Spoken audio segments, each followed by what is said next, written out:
Hey everyone, welcome back. Hope you're having a fantastic day so far. So during President Trump's campaign, he made some pretty big promises for Social Security. First off, he said there were not going to be any type of cuts across the board, that Social Security should not have cuts. Obviously, this was very popular, but he also made another pretty big promise as well, which some tax experts are actually saying could backfire. We're going to be covering what they're saying and what could possibly be the outcome of this big change if it were to pass. But before we go ahead and dive into it for today, if you would like to receive up to $200 in free stock or $200 in free cash, in a pinned comment below, I will be leaving a link to Robinhood. All you have to do is once you click on that link is just sign up for a free account and then simply link your bank account. You do not even have to make an opening deposit. At that point in time, Robinhood will be sending you one free stock worth all the way up to $200. Okay, so diving right into it for today, once again, during Trump's campaign for president, which of course he did go on to win to defeat Kamala Harris in the election, he did make some pretty big promises to Social Security and really across the board. He was very anti-tax, so it was like no tax on tips, no tax on overtime, and he even went as far as to say no more tax, no more federal tax on your income, and then he would replace that with tariffs. So China, Mexico, any goods coming into the country, they would just be tariffed at a higher rate, which of course we'd have to probably pay more for the goods and services because of these increased tariffs. But then the income that we made, we would no longer have to pay taxes on that. Now, the reality of some of those things actually happening, such as no federal income tax, not exactly a reality, because even though we might have some Republicans voting in favor of that, more than likely Democrats would kill that, because you would need at least 60 votes in the Senate, which Republicans are not going to get at this point in time. Right now they have 52 seats in the Senate. They could perhaps get that up to maybe 54. I believe the Pennsylvania Senate race has already been called, so they do have 53. And then there's a couple more seats out there. They might be able to get up to 54, but more than likely it is going to be at 53. So some of those proposals more than likely aren't going to happen. But we do actually have some Democrats on board with one of Trump's plans in regards to Social Security, which of course is no tax on Social Security. But some tax experts are saying this could backfire and make it so there might have to be cuts across the board all that much sooner. We're going to go ahead and dive into this article here by Newsweek. So they say that Donald Trump's win raises questions about Social Security in long term. So President-elect Donald Trump's election win is likely to have significant implications and raises questions for funding for the Social Security program, experts have told Newsweek.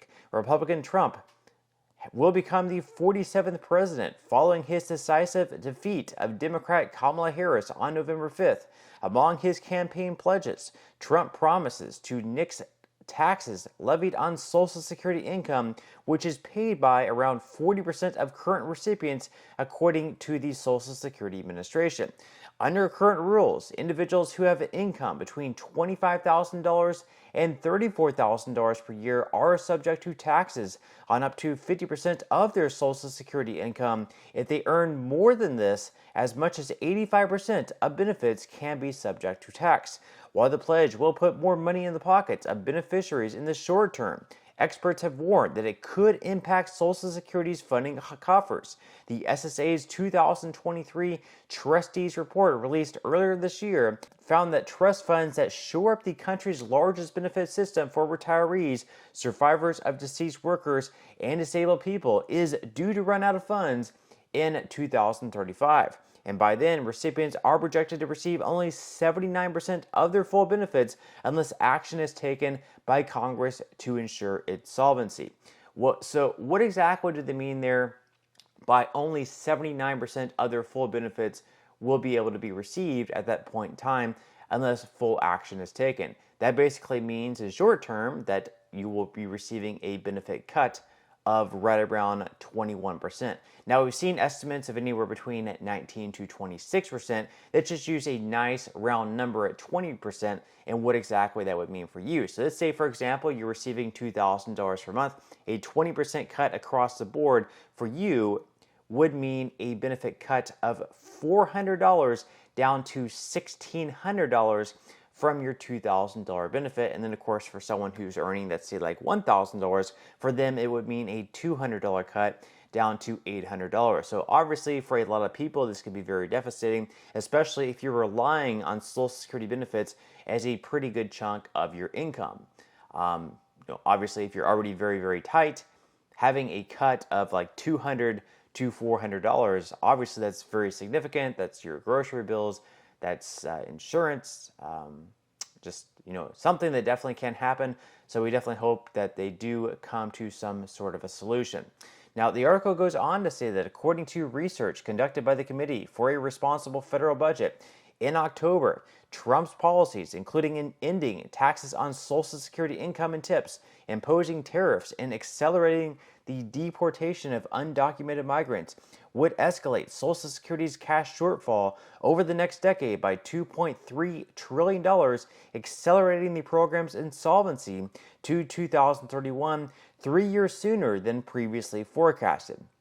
The think tank estimated that nixing income taxes on Social Security benefits could result in approximately $950 billion in revenue loss for the SSA. So basically, we have different forms of, income that flows into the Social Security Trust Fund. The Social Security Trust Fund is what's used to pay out benefits to people receiving Social Security, whether it's disability, whether it's SSI, or whether it's retirement benefits.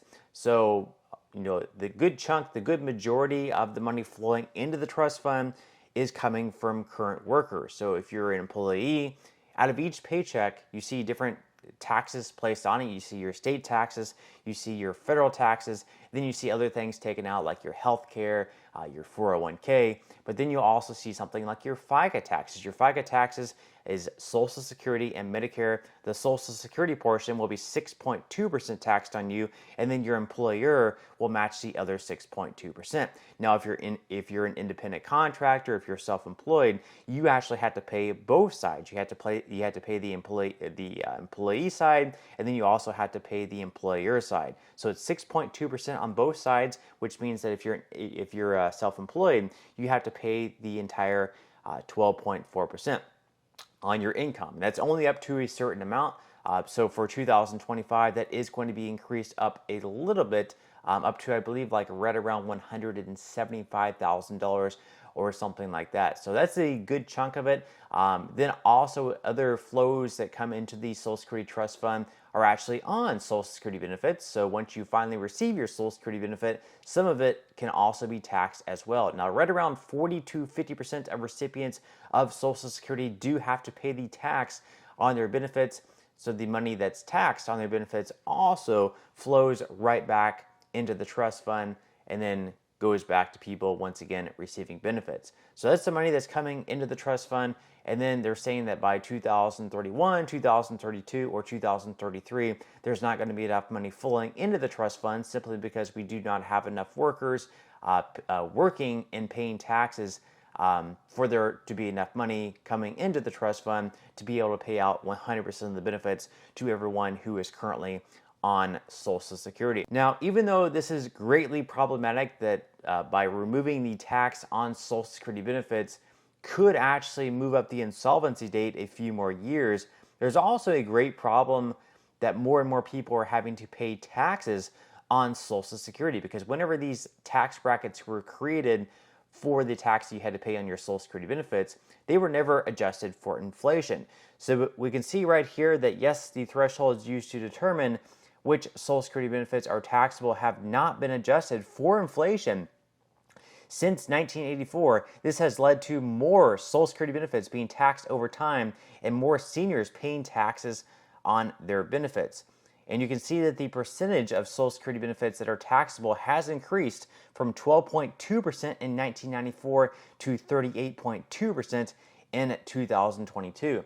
So they created these tax brackets all the way back in 1984, and here we are 40 years later, and the tax brackets have not been adjusted, even though the value of the dollar has decreased significantly over time just because of inflation. I don't know why they didn't attach these Social Security taxation, the Social Security tax brackets to inflation. It just did not make a whole lot of sense. And you can see that for single filers, up to 50% of benefits are taxable for those with a provisional income between $25,000 and $34,000, and actually all the way up to 85% of benefits are taxable for those with a provisional income over $34,000. Now, obviously, Social Security reform is going to be extremely important. Not sure whether or not it's actually going to get done during Trump's term. I think there's probably a great case to be made that Trump might actually be able to get something done, just because he's not going to have to run for re-election after this year, because he's going to be serving his full 8-year terms. So if he does some, deeply unpopular cuts in order to save Social Security and make it solvent for a longer period of time, then he's not going to have to worry about that backfiring, because he's not going to have to be running for re-election in 2028. At the same time, he doesn't want to do something so deeply unpopular where he actually leaves a legacy behind where he's a very unpopular president. Hopefully it makes sense. So once again, Trump is going to be leaving in 2028. The next president after Donald Trump is going to be leaving in 2032, and Social Security is predicted to become insolvent anywhere between 2031 or 2034. So that means that either Trump has to get it done or the next president has to get it done. Either way, something absolutely needs to get done. Now, a few different ideas that have been thrown out there is to remove the taxable earnings ceiling. So in 2025, that is going to go up to $176,100. So you only have to pay the 6.2 to 12.4% on the first $176,100 that you earn. They're also talking about raising the amount of the percentage that you have to pay the tax on. So for, once again, the employee pays 6.2%, the employer matches the other 6.2%. Perhaps you could raise it up to 7.2%, and the employer matching the other 7.2% to raise it up to 14.4%. They could also raise the full retirement age from 67 up to 70. Perhaps they can invest a partial amount of the money that comes into the trust fund into the stock market. That way they could receive like 8 to 10% returns on that money, rather than investing it into like U.S. Treasury securities, where they're only going to be getting like 1 to 2%, a very, very low amount, less than inflation in most years. And they could perhaps also lower the maximum benefit that you're going to be receiving. So the maximum benefit that you can receive next year in 2025 is going to be $4,018 per month. Perhaps they could lower that for the highest earners by like $500. That way there's less money leaving the trust fund. So there's a lot of ideas out there, just all about implementing these ideas. Not sure whether anything is going to get done at the end of the day, but that's all I have for today's video. I certainly hope that you enjoyed and found value out of it. If you did, again, I would greatly appreciate if you could give this video a like. Consider subscribing to my channel if you have not already, and I will see you in the next video.